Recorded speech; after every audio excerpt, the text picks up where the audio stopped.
The plants you're seeing on Lake Winnebago, actually, we saw those increasing starting in the mid-90s, and not to the degree they are now. We saw water clarity start improving 20 years ago. The sturgeon spears in this room will know that. In the wintertime, they saw water clarity getting better and better every year. That's part of the reason they got the sturgeon population in trouble so many clear water years in a row.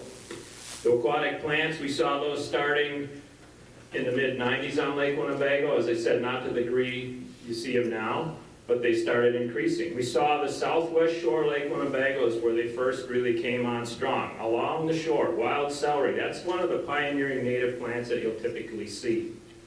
We saw that a number of years ago.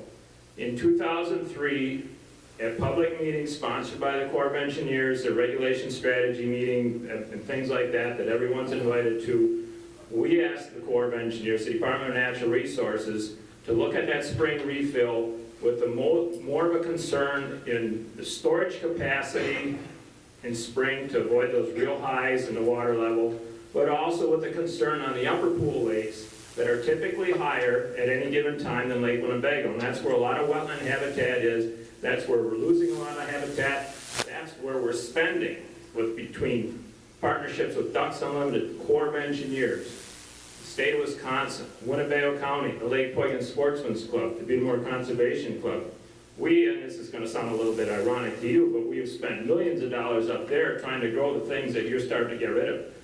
But having said all that, and I know what you're talking about, this spring refill, this more gradual refill, is not that big a difference on Lake Winnebago.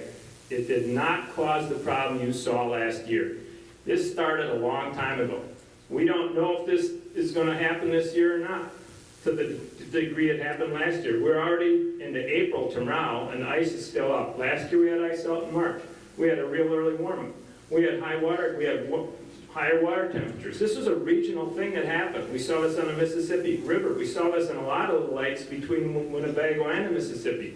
This is a regional phenomenon last year. We had a lot of plant growth, exceptional. You saw that water clarity spike on that chart, where it kind of went off like this, and all of a sudden it spiked way up.